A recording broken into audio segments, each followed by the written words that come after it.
This is chapter 3 of We Are Satellites.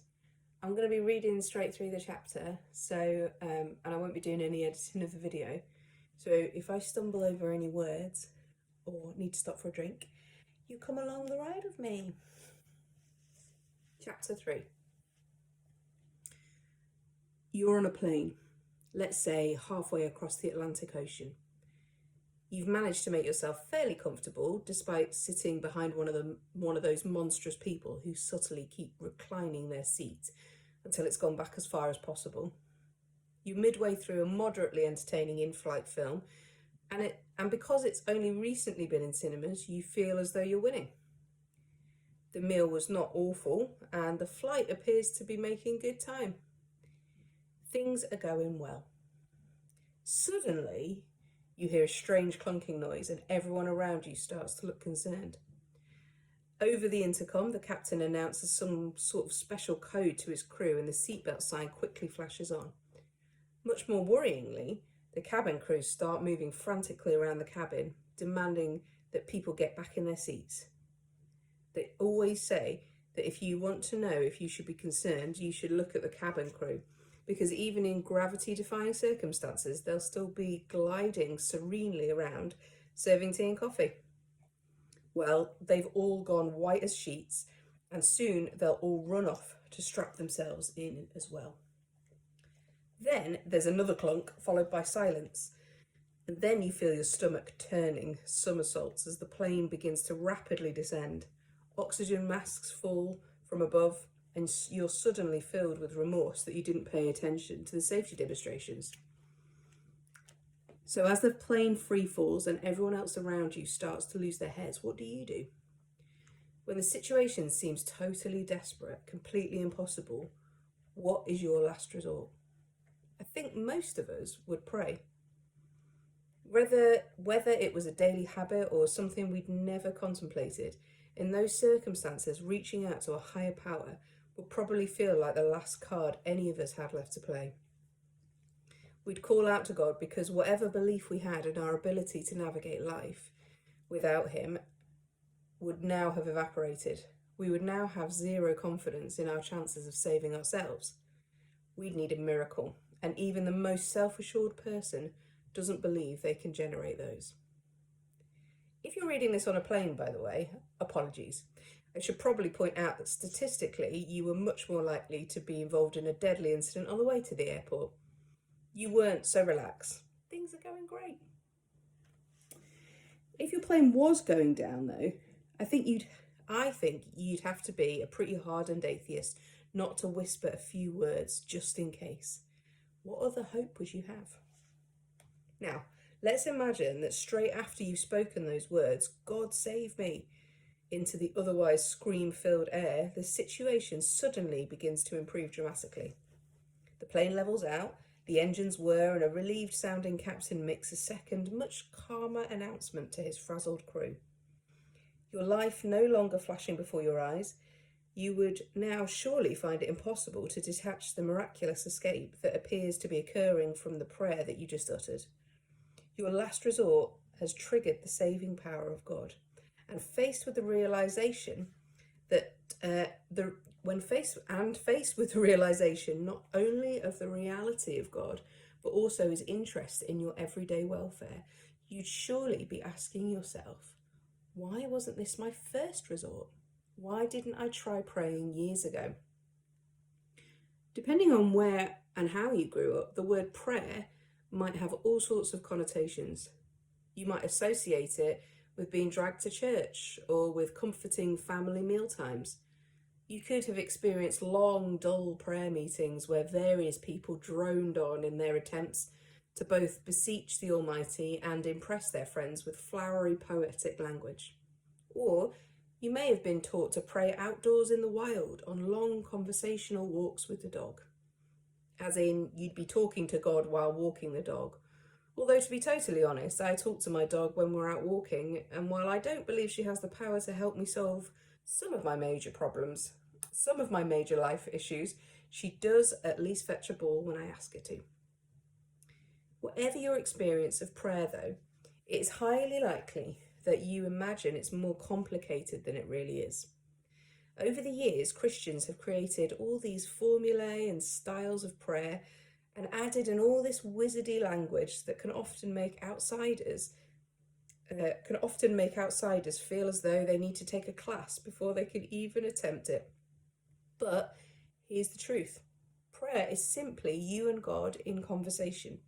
That's it. It's just you talking with God. My son Zachary is 6 and as talkative as Donkey from Shrek. A few weeks ago, he and I went to see the greatest football team in the world, West Ham United. Not objectively true.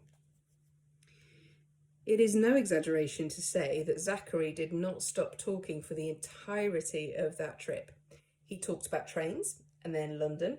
As we made our way out to the city, he asked questions about the stadium as we approached and as we entered it. He gave a full commentary on the match and analysed it all the way home.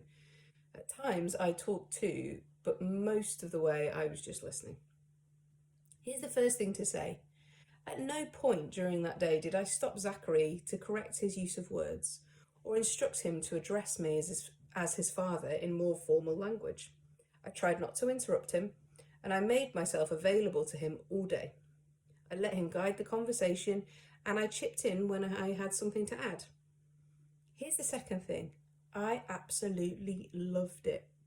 Listening to him share what was on his mind, laughing at his little jokes, and watching him implore the manager to substitute off an underperforming player, all of it was joy for me.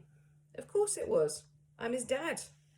I love him and my other kids in a way that I didn't even imagine was possible until I met him.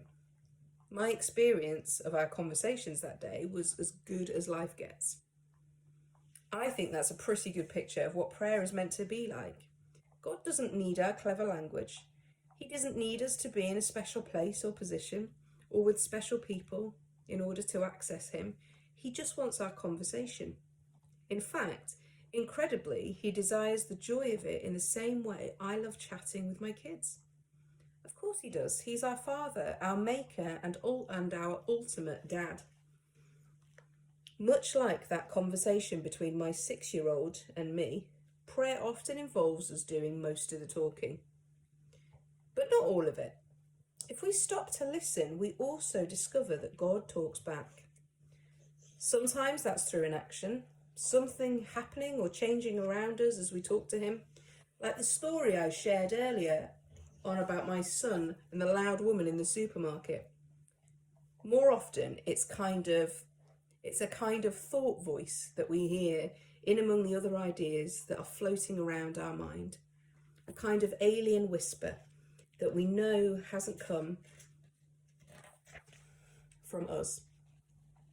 And sometimes, just sometimes, it actually can be an audible voice like a person speaking to us.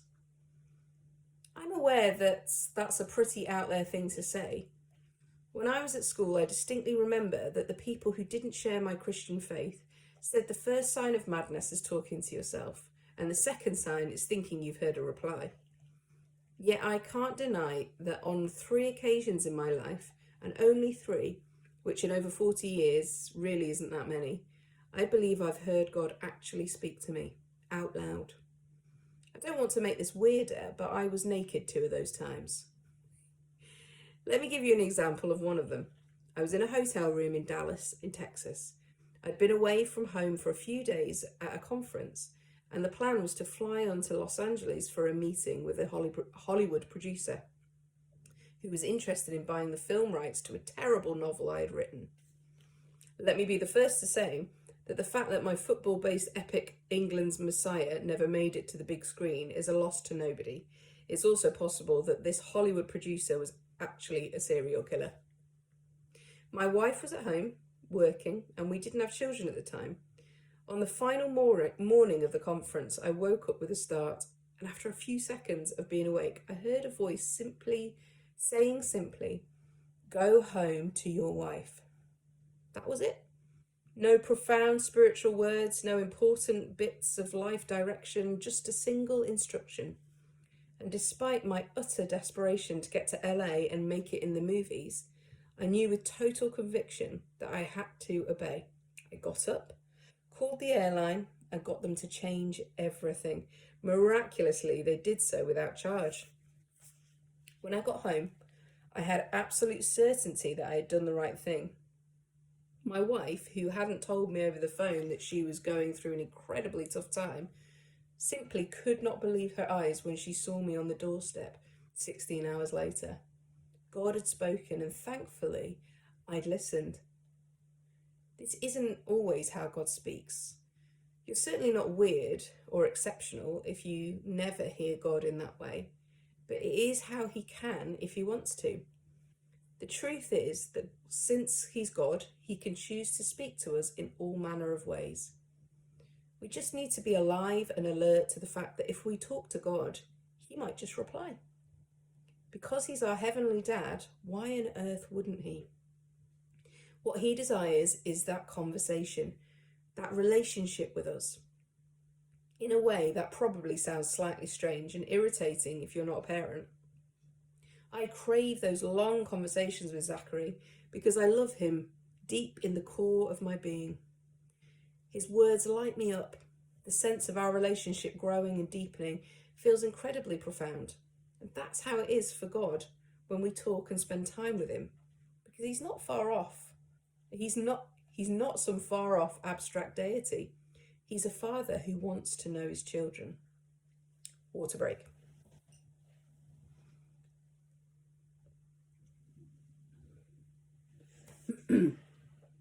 My early teenage years came before the widespread introduction of the internet. There were no smartphones or online games. We had to stand around outside in the freezing cold if we wanted to hang out with our friends, and if we wanted to rent a movie, we had to walk down to the video shop and choose one. Blockbuster Video was one of the best, and we would regularly spend the entire evening trying to choose between films rather than actually watching them, as we still do. It was basically like standing inside a physical version of Netflix. Then, one day, when I was around 16 or 17 years old, my parents made the jump into the digital world. Each of us was issued with an AOL email address. And my dad walked us through the intricacies of what was then called logging on. Back then, the internet came through the same line as your home phone, which was wired in somewhere downstairs. It was called dial-up internet, and that meant if you wanted to go online, you literally had to call the internet on your telephone. The obvious implications, since dial-up internet made a high-pitched screeching that sounded like R2-D2 being tortured, was that you couldn't do that and make an actual phone call at the same time. I know it sounds barbaric, right? So you had to ask your parents if you wanted to log on and check your email or visit one of the world's 12 half-decent websites. And if your parents forgot, as my mum constantly did, she'd pick up the phone to a 5-second burst of screaming droid torture and the connection would be lost. Today, the internet is accessible almost everywhere through smartphones, or at least until your data runs out. I like to think that in 20 years' time, someone might pick up this book, read about running out of data and scoff. How primitive. In much the same way my kids now laugh that I used to walk around with a portable cassette player clipped to my belt. So today the internet is accessible almost everywhere through smartphones, and within your home it's generally available without limit at super fast speeds and instantly. You don't have to log on because you're always connected. If you want to check your social media accounts or ask Siri who fought the Battle of Hastings, you could do so with no delay, as if the whole world's library of information and your entire friendship circle was present right there with you in the lavatory. I think the difference between how we now access the internet and how we did so a couple of decades ago is a good metaphor for how we can think about prayer. For a whole range of reasons, most of us tend to treat praying a little bit like sitting down to dial up the internet. It's something we think we have to make specific time and space for, something that's finished after we log off with Amen.